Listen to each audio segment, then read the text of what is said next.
Graça e paz, cara amiga, caro amigo que acompanha diariamente a nossa meditação sobre a Palavra de Deus no Santo Evangelho, nesta segunda-feira da 26ª semana do Tempo Comum.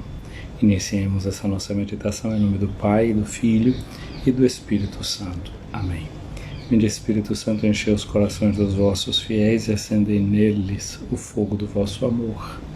Enviai, Senhor, o vosso Espírito, e tudo será criado, e renovareis a face da terra. Oremos. Deus, que instruís os corações dos vossos fiéis com a luz do Espírito Santo, fazei que apreciemos retamente todas as coisas segundo o mesmo Espírito, e gozemos sempre de sua consolação por Cristo, Senhor nosso. Amém. Gente, hoje é o dia 27 de setembro.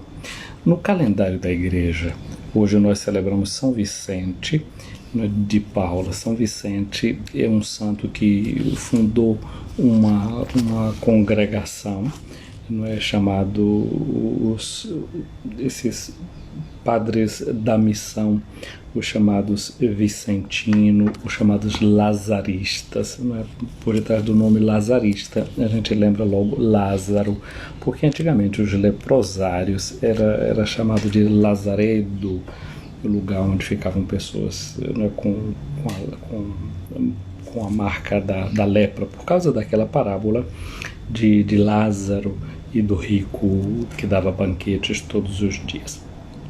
Com a reforma litúrgica de Paulo VI, depois do Concílio Vaticano II, esse missal que nós temos agora, que vem do ano de 1970, houve também uma reforma no calendário litúrgico, e a festa dos santos Cosme e Damião foi transferida do dia 27 de setembro para o dia 26 de dezembro. Mas é difícil, não é, dessas tradições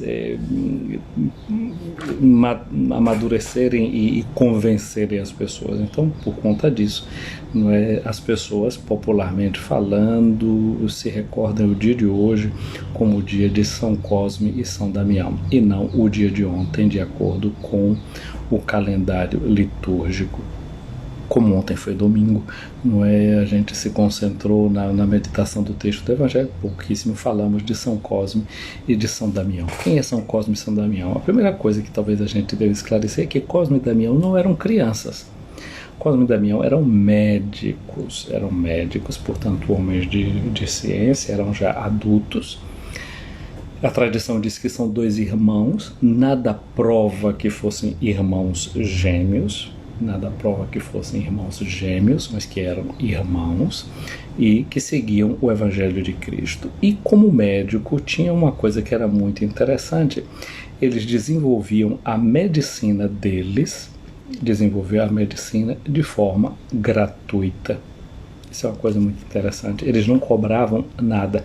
Isso nos faz a gente pensar, por exemplo, nos dias de hoje, a importância que nós temos realmente de ter, por exemplo, o SUS, não é, que essa forma que a gente tem de ter acesso gratuito à medicina como um dever do Estado proporcionar a todos os cidadãos saúde, medicina. Essa é uma coisa muito boa que talvez a festa de hoje nos devesse ajudar a pensar. Primeiro aspecto, medicina garantida para todos. Não aquela medicina que eu preciso estar pagando um plano de saúde para ter direito à saúde pública. Mas eu acho que há um outro aspecto também da festa de hoje que a gente deveria pensar, não é? Quando a gente vê esses dois santos cristãos do início do cristianismo, eles são mártires, não é? Morreram por causa do nome de Jesus, morreram por causa da medicina que praticavam em nome de Cristo e gratuitamente, porque era por causa do Evangelho que eles praticavam essa medicina gratuita, aquilo que Jesus diz no Evangelho, né? De graça recebeste, de graça vós deveis dar. Então isso nos faz pensar num outro aspecto do gerenciamento da saúde. Quando a gente vê políticos, né, pessoas que estão, olha aí, atento se você faz parte dos conselhos municipais de saúde, seja fiscal, não é? Que se você está ali dentro, realmente cobre, exija, esteja atento, e sobretudo se você é representante da igreja, representante de alguma pastoral dentro dos conselhos municipais de saúde, essa nossa atenção que a gente precisa ter, não é? Atenção a certas prestações de contas, se não estão ali escondendo corrupção, se não está tendo ali coisas macamonadas, porque vida que se perde porque a saúde não chega a todas as pessoas é uma responsabilidade para nós. Cosme e Damião morreram por causa da fé e abraçaram com profissionalismo a fé deles. Então, coisa importante para pensar no dia de hoje da festa de São Cosme e São Damião. É interessante, na minha região, por exemplo, por conta da influência da presença de escravos africanos, a festa de São Cosme e São Damião é celebrada também, não é, com uma comida típica do dia de hoje, né? Se come, nós celebrando São Cosme e São Damião, por conta de aproximação com essas raízes africanas, se come caruru, vatapá, etc. Ou seja, se dá um banquete, se dá comida. Não é? E aí é interessante porque o pai da medicina grega dizia: seja, o Hipócrates, né? Seja a tua comida o teu alimento e seja o teu alimento a tua comida. Então a gente, não é, pensando na festa de São Cosme e São Damião, onde você come com outras pessoas, pensar que o comer já é uma forma de manter a saúde. Porque, diz o povo, né, saco vazio não fica em pé. Então depois você vê na festa de Cosme e Damião, São Cosme e São Damião, a comida é dada gratuitamente, o banquete, imitando já esse gesto de Cosme e Damião, que dava o cuidado com a saúde de forma gratuita. Então se celebra também comendo gratuitamente, não é? Todos têm acesso à comida, à festa, às alegrias da festa de São Cosme e São Damião. E depois é uma festa que é feita também com alegria, mostrando aquele conceito de saúde que advoga a Organização Mundial da Saúde, a OMS, dizendo que a saúde é um completo bem-estar físico, mental, social e a gente acrescenta espiritual. Então, quando Cosme e Damião cuidava do corpo das pessoas, cuidava também da sua alma, cuidava também do seu espírito. Ou seja, aqui é uma palavra para quem cuida da saúde, para médicos, médicas, terapeutas, não é? Fisioterapeutas também. Pensar que existe uma relação entre a mente e o corpo. Não é que a saúde, ou melhor, a doença, normalmente ela tem aquela base psicossomática, tem uma base que está na mente, tem uma base que está no coração, tem uma base que está na alma, e o corpo, de alguma forma, espelha o coração da gente, a alma da gente, o espírito da gente. Portanto, então, raízes de muitas doenças que podem ser físicas, a gente sabe que vai encontrar na mente, que vai encontrar no espírito. Portanto, a boa relação espiritual com Deus nos conduz à saúde. Vejam quantos aspectos essa memória de São Cosme e São Damião faz a gente pensar. Um outro aspecto também que a gente poderia olhar, ou seja, né, da comida como forma de saúde e a comida também que é dada gratuitamente, isso nos faz pensar, por exemplo, no preço caro que hoje em dia se está pagando pela comida. Como está difícil o pão chegar dentro das nossas casas. E se você não se alimenta bem, é impossível que você possa gozar de saúde. Então, cuidar da saúde não é somente o aspecto da medicalização da saúde, pensando que tudo se resolve com remédio. Lembro de novo que eu disse há pouco que Hipócrates já dizia: seja o teu alimento o teu remédio o teu alimento. Então, se a gente sabe realmente pode comer bem, é uma garantia de ter boa saúde. Mas hoje em dia a gente já está tendo dificuldade para comer, né? Pura e simplesmente, imagine comer bem, comer de forma qualitativa, mas são aspectos para a gente pensar. Outro ponto, talvez, que a gente possa se servir para celebrar bem essa festa de hoje, esse aspecto de Cosme e Damião, que exerciam gratuitamente a sua profissão de médico. Ou seja, hoje em dia há uma prática de quando a gente faz coisas gratuitamente para os outros, é o chamado voluntariado. sentido. Eu conheço muita gente que está aposentada, etc., que não sabia o que é que faz com o tempo que tem. O voluntariado é uma forma de manter a saúde, fazer o bem para os outros, a boa vontade. Voluntariado vem de voluntas, a vontade, né? Fazer o bem a partir da sua vontade é uma coisa que pode ajudar também no fato de a gente ter saúde, porque fazer o bem para os outros implica em fazer bem para a gente. Portanto, a festa de São Cosme e Damião nos faz a gente pensar também nessa prática do voluntariado como essa forma de fazer o bem aos outros, sabendo que esse bem que você faz aos outros, você está fazendo a você mesmo. Então vejam quantos aspectos. Primeiro, a gente tentar se libertar dessa ideia de Cosme e Damião como que fossem crianças. Cosme e Damião não é criança, eram adultos e eram adultos também na fé. Adultos também na fé, porque às vezes a gente é adulto, mas tem um comportamento de criança ainda. Eu às vezes fico envergonhado quando eu fico ouvindo certas confissões de certas pessoas, me chegam certas pessoas todas empalitosadas, etc. Eu fico pensando que vou ouvir uma confissão de uma pessoa madura, que tem responsabilidade política, que tem responsabilidade social, que vai me falar se paga ou não os impostos, se fez isso, aquilo, e aí faz uma confissão como se fosse de uma criança de 7 anos, lá do dia da primeira comunhão, porque eu xinguei, porque eu fiquei com raiva, não que nada de que essas coisas não devam ser confessadas também, mas é que a fé da gente deve crescer, levar a gente a crescer na qualidade, a formação moral, a formação intelectual, a formação da mente, é isso que eu dizia para vocês, não é? Se a gente faz parte do Conselho Municipal de Saúde, ali a gente tem que estar atento, não é só uma questão política, você como cristão estando ali dentro, é algo da sua fé que um dia você também vai ter que prestar contas a Deus. E antes de prestar contas a Deus, a gente deve prestar conta em cada confissão que a gente faz. Se a gente foi omisso, se a gente foi conivente, quer dizer, a fé precisa iluminar a vida da gente, tem que dar o testemunho. Cosme e Damião foram mártires, derramaram o seu sangue por causa da fé. Nós não sabemos exatamente quando eles foram martirizados, bem provavelmente eles são de origem árabe, foram martirizados na Síria, e a Síria é aquele mesmo lugar onde São Paulo se converteu, né, na estrada de Damasco. E um outro dado é que a festa dele é celebrada nessa data por causa de uma basílica que foi consagrada aos santos Cosme e Damião.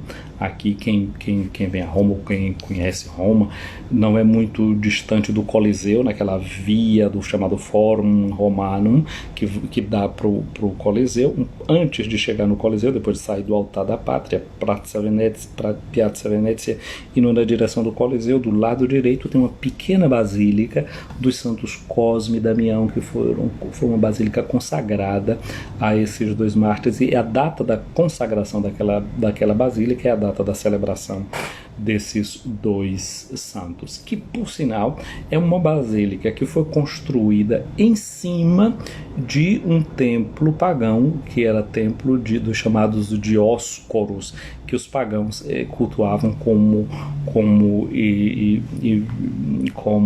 deuses e entidades que eram consideradas irmãs. Maria Eureni está dizendo aqui que hoje a igreja celebra São Vicente de Paulo. Justamente, Eureni, quando você voltar e ouvir o início dessa live, lá eu já expliquei tudo isso, mas mesmo assim, por conta da perpetuação na memória das pessoas dessa data de hoje ligada a esses dois santos, eu estou insistindo nesse aspecto, não é? Para não ir na contramão da cultura, porque está enraizado na cultura, não adianta ficar fazendo de conta que assim não é, e insistindo, não é, no valor litúrgico do nosso calendário. Então, lá no início eu já explico isso, que hoje a igreja celebra São Vicente de Paulo, dedicadíssimo também aos pobres, eu já dizia isso, né? Por isso a sua congregação chamada de Lazarista também, e lembro os famosos vicentinos, que nas nossas paróquias, não é, justamente vão viver a forma da caridade, do amor ao próximo. Portanto, seja um santo, seja o outro, os outros, porque os dois irmãos, né, estão muito ligados a esse amor aos pobres, esse amor aos mais pequenos.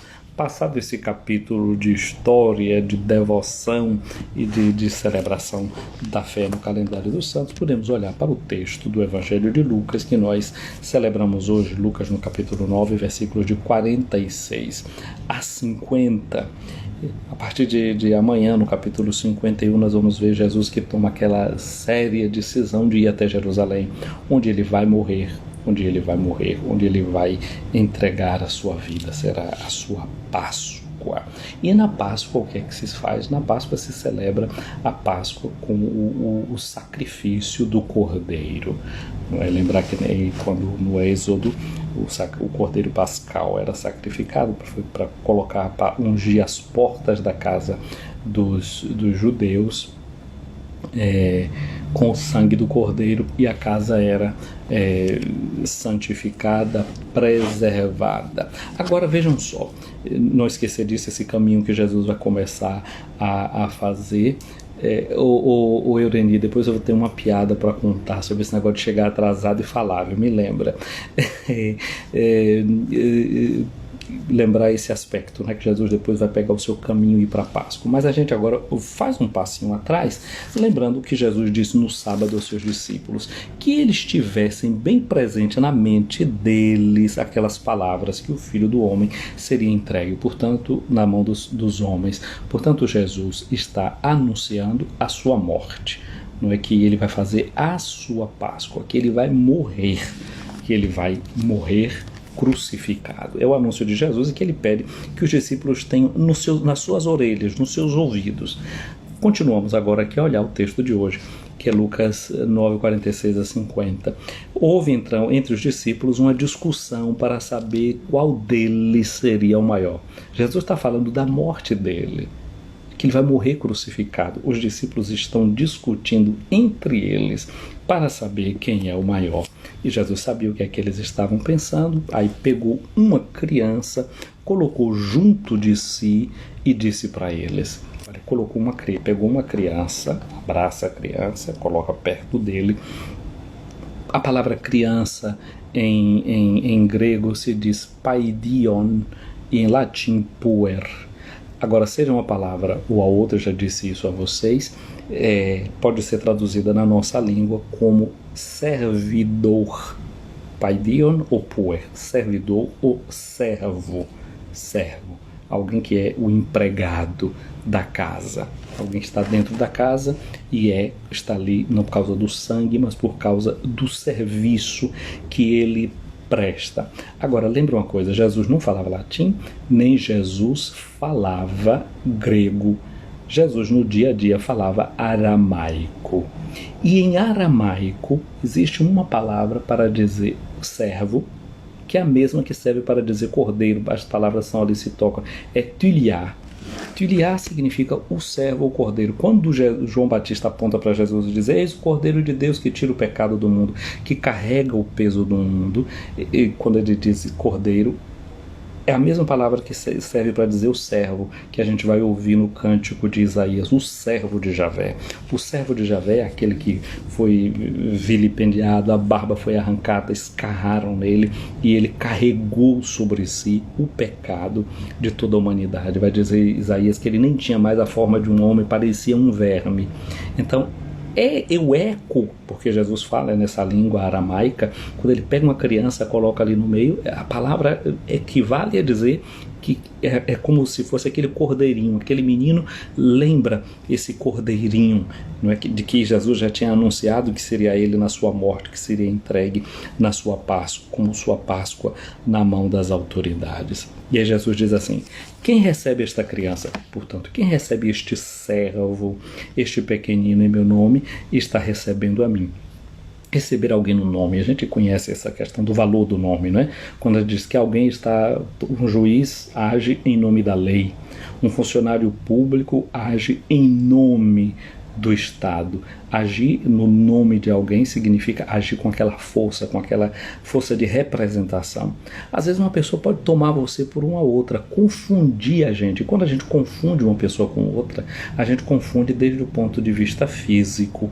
Agora aqui é o contrário, você que vai receber alguém em nome de Jesus, não por causa de uma confusão física externa, mas porque internamente você sabe que este alguém que você está recebendo, recebe como se fosse Jesus mesmo, em meu nome, recebendo como se fosse o embaixador, recebendo como se fosse Jesus mesmo, sendo Jesus. Ele vai dizer isso: eu tive fome e me deste de comer, tive sede e me deste de beber, eu estava nu e me vestistes.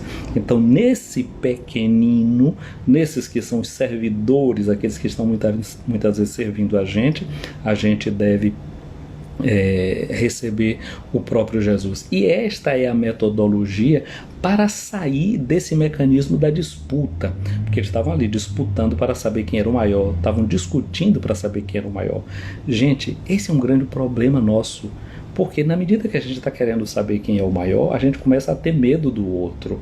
Não é? A famosa teoria de Hobbes, um filósofo, que diz que o homem é lobo do outro homem. Homini, não é? Lupus, o homem é lobo do outro, hominis lupo. Hominis homini lupus. O homem é lobo para o outro homem. Vê o outro como uma ameaça. Não alguém que me completa, mas alguém que compete comigo. A gente tem que sair do esquema da competição para entrar no esquema de completar o outro. Olha o que Jesus diz quando ele fala da sua Páscoa, o capítulo 13 do Evangelho de João, diz assim: Jesus, tendo amado os seus que estavam no mundo, lhes amou, diz o texto que nós temos, até o fim. Ou seja, amou para eles até que o amor fosse completo. Tanto é que na hora que Jesus morre, ou seja, ele diz: tudo está consumado. Tudo está consumado significa dizer tudo está completo. Quando a gente consome uma coisa, consuma uma coisa, significa também que comeu. A Páscoa é totalmente comida, quando a gente se entrega ao outro por amor.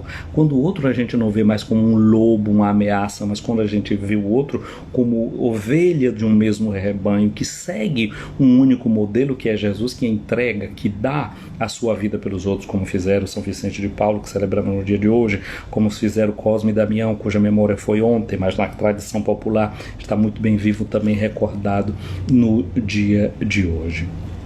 Então Jesus coloca esse menino no centro. Não sei se é hoje também que é celebrado como o dia do adolescente. Me parece, não sei se é hoje, bem, eu estou com as coisas meio fora do prumo.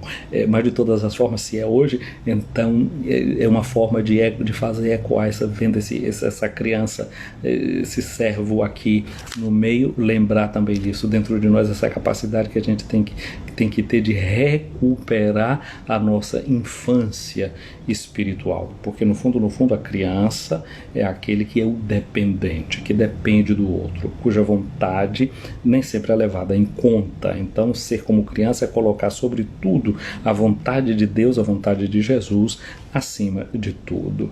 Então aqui diz Jesus, né? Quem recebe esta criança em meu nome está recebendo a mim, e quem me recebe está recebendo aquele que me enviou. Pois aquele que entre vós for o menor, esse será o maior. Então a forma que a gente tem de se libertar do medo do outro, pensando como um concorrente, vai ser justamente a gente se colocando como um servidor do outro e dando ao outro a possibilidade de crescer. E veja que o mundo vive de medo, não é? Ultimamente a gente vê essa sociedade que é chamada dessa sociedade líquida, a gente vê o medo líquido, um medo que vai crescendo sempre cada vez mais e escorrendo em todas as dimensões, em todos os lados da vida da gente. E na medida que cresce o medo dentro de nós, vão sempre aparecendo e sendo sugeridas saídas e produtos como se eles fossem nos libertar desse medo que a gente vai carregando dentro da gente. Medo do outro, medo de nós mesmos, medo do futuro, medo de não dar certo, e assim a gente vai vivendo com esse medo constante. Jesus disse portanto, aí essa palavra, e na hora que Jesus diz isso, a gente vê que João, a mesma cena do evangelho de ontem que a gente viu no evangelho de Marcos, João que se aproxima de Jesus e diz: Mestre, vimos um homem que expulsa demônios em teu nome, no nome de Jesus, na força de Jesus, na pessoa de Jesus, mas nós o proibimos porque não anda conosco. Você pode voltar ao vídeo de ontem que você vai ter a explicação também disso, né? A gente falou sobre isso no dia de ontem, né? Esse medo, dessa concorrência que a gente vive constantemente. E aí a gente poderia pensar, né? Nós como cristãs e cristãos, toda a semana que começa da festa da ascensão de Jesus, amanhã a gente vai ouvir o evangelho falar de Jesus, da ascensão de Jesus, a subida de Jesus para o céu e a subida dele para Jerusalém, entre a semana da ascensão e do Pentecostes, o que é que a gente faz? A gente reza pela unidade dos cristãos. Cristãos são aqueles que carregam o nome de Jesus. Então a gente vê igrejas diferentes, e a gente não é capaz de dialogar. A gente, infelizmente, fica vivendo de ciúme, vivendo de críticas ásperas e sem a capacidade de poder enxergar que talvez lá, em nome de Jesus, alguma coisa boa está sendo feita nesse mundo. Jesus disse para eles, não é possível que alguém não o proibais, pois quem não está contra vós está a vosso favor. Então aqui tem uma coisa interessante, porque a preocupação de João é porque eles não estão seguindo, não estão aqui com a gente, se colocam quase como referenciais. O Papa Francisco fala muito do risco que a gente vive nos dias de hoje de uma igreja autorreferencial. Não é uma igreja que se coloca como referência e às vezes pode se esquecer de que a referência é Jesus. Acho que no dia de hoje a gente pode também pedir a Deus essa graça, a graça de enxergar o bem que está sendo feito no mundo. Não é? A tradição da igreja diz que todo bem que é feito no mundo é feito pelo Espírito de Deus. Não pode existir bem no mundo fora do Espírito de Deus. Se reconhecer que alguma coisa de boa é feito fora do nosso círculo, é ver que o Espírito de Deus age para além das nossas cercas e dos nossos muros. Peçamos, portanto, a Jesus essa graça, não é, de pensar como Ele, que quem não está contra nós está a nosso favor, e que a gente possa ver de verdade tudo aquilo que se faz hoje contra o Evangelho de Cristo, para que a gente também tenha coragem de denunciar, na medida que a gente tem a força de anunciar o Evangelho de nosso Senhor Jesus Cristo. O Senhor esteja acima de ti, para te proteger, atrás de ti, para te defender à tua frente, para te guiar ao teu lado, para te acompanhar dentro de ti, para te abençoar. Que a bênção de Deus Todo-Poderoso, Pai, Filho e Espírito Santo, pela intercessão dos santos Cosme, Damião e de São Vicente de Paulo, desça sobre nós e permaneça para sempre. Amém. Gente querida, uma boa semana para cada um e cada um de nós que estamos aqui começando essa semana, esse dia, nessa escuta da palavra do Senhor. Um abraço para Márcia Silva, para Isabelle Andrade, para Dayara e Everilda Menezes, Fernanda Mendes, Vani Brito, Jesse Brito, para Alane Nascimento, para Ivete Mota, Jane Souza Sena, para Núbia Passos, Genilza Lisboa, Guloseimas da Celi, abraço para Celi, para Maria Eureni, para Daci Sampaio e Maria das Graças, para Nilda Andrade, para Leudes Martins e Maria Aline Sampaio chegando aqui também, Elineide, Jaci Félix, um abraço para você, bom também estar com vocês aqui.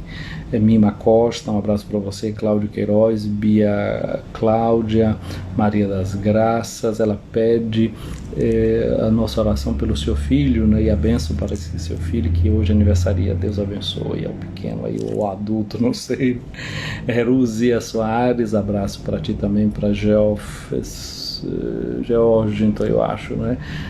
Para Aloma Brito, Bruna Santos, bom dia, Juarez, Padre Juarez, Acia Sérgio, Flor Tiago, para Melinha. Meu cortelo espiritual está dizendo aqui o nosso GOFS, Juarez Farias, um abraço. Cosme Damião foi, Padre Juarez, A mesma coisa da Eureni, viu? Depois eu conto a história aqui.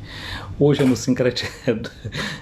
Mas não é pura e simplesmente a questão do sincretismo religioso, não é que no calendário antigo, antes da reforma de Paulo VI, a festa era hoje. É como, por exemplo, no dia 29 de setembro, as pessoas vão dizer festa de São Miguel, festa de São Miguel, no calendário litúrgico hoje. São Miguel, São Rafael, São Gabriel, mas no calendário antes de 70, São Gabriel era festejado no dia 24 de março, e São Rafael era celebrado no mês de outubro. Então as pessoas conservaram na memória o que era o passado e hoje continuam, né? Porque nem sempre a gente diz, né? Um concílio para começar a funcionar dentro da igreja precisa de uns 100 anos. O calendário também precisa que toda uma geração vá passando para uma nova absorver, não é? Ou, por exemplo, como 26 de julho a gente diz festa de Santana, festa de Joaquim e de Santana. A gente vê a igreja de Santana, quem vai em Salvador conhece, e não é a igreja de São Joaquim de Santana. Tem a igreja de São Joaquim lá na feira de São Joaquim. Por quê? Porque antes era separado, né? Agora foi que a igreja uniu no calendário. Então fica na cabeça do povo a forma que a gente fazia no passado. É claro que o aspecto de tradição africana que fez com que os escravos também celebrassem no dia de hoje seus cultos, não é? Ajuda a enraizar ainda mais e a permanecer a lembrança da festa que era no passado, no dia de hoje. Meg Neiva, Fernanda Rocha, Neuza Andrade, um abraço para vocês. Maria Eureni aqui, vou voltar. Um abraço para Neuza Andrade. Quem é mais aqui? Rose Santos. GD, um abraço aí para você. Cleo Lima, um abraço para você. Nelma e tá lá, um abraço para você. Leilan Cerqueira, um abraço aqui para Lilia Davi Luna, pessoal da TV Eucaristia, e Rita Barreto, Padre Tiago, um abraço para você. Para Cacto Suculenta, um abraço para Frau Reisena. Quem mais eu tenho aqui? Para Sônia Mello, um abraço para você também. Pronto, eu acho que cheguei a todo mundo. Ana Maria Barreto. Agora, quem foi ali que falou, disse que chegou atrás da Padre Dorival, estou chegando aqui também agora. Padre Dorival, assista o vídeo, viu? A piada que eu disse, né, de chegar atrasado e falar. Diz que o padre estava se despedindo da paróquia. Eu acho que isso é muito mais que conhecido, né? O padre estava se despedindo da paróquia e fez o discurso de despedida. O prefeito deveria estar na missa, mas não conseguiu chegar a tempo. E aí o padre começou a pregação, as palavras de despedida dele, ou melhor, na pregação, disse assim: olha, eu estou muito contente, eu saio feliz daqui da nossa paróquia, porque essa paróquia foi transformada pelo Evangelho, pela graça de Deus, ao longo desses meus 30 anos aqui na paróquia. E eu vou dizer uma coisa para vocês, eu me recordo da primeira confissão que eu escutei nesta paróquia. A primeira confissão que eu escutei era de um homem que estava confessando que ele era ladrão, que ele traía a mulher, que tinha alguns filhos fora do casamento e etc, etc. Mas graças a Deus, essa pessoa também foi se convertendo, foi melhorando de vida, e como ele, tantas outras pessoas eu vi que mudaram de vida ao longo desse tempo. E contente, render todas as graças a Deus. O pobrezinho do prefeito do lugar, que chegou atrasado, né, na hora que foi falar, disse: Senhor padre, é com alegria e tristeza ao mesmo tempo que eu me despeço de você. Me despeço com alegria, porque vejo que você deixa ainda a nossa paróquia em gozo de muita saúde, não é, com a mente muito boa. E eu quero dizer uma coisa, eu não sei se o senhor se lembra, por falar da sua saúde e da sua memória, que ainda está muito boa. Eu tive a alegria de ser a primeira pessoa que se confessou com o senhor quando chegou aqui na nossa paróquia. Agora imagine só depois, se ele tivesse chegado no horário certo, ele não teria começado a dar aquelas opiniões ali, de relembrar essa coisa pro padre. A comunidade, todo mundo, um olha pro outro, descobriu o pobre do erro. Então às vezes é assim, né? A gente, com o atraso, pode pegar, de repente, perde o bonde do que foi dito antes. Então, chegando atrasado, vamos ter cuidado com o que pode ser dito. Gente querida, depois de termos rido um pouquinho, mas aqui a gente pode dar sempre a opinião, mesmo chegando atrasado, a gente vai sempre fazer a questão de redizer, de dizer de uma outra forma e situar quem chega. O bom aqui é que a gente pode ter participação em qualquer momento e em qualquer hora. Lorival está dizendo que isso não acontece comigo. Não acontece mesmo não, Pastor Lorival. Gente querida, um abraço grande para vocês. Fiquem com Deus, uma boa semana.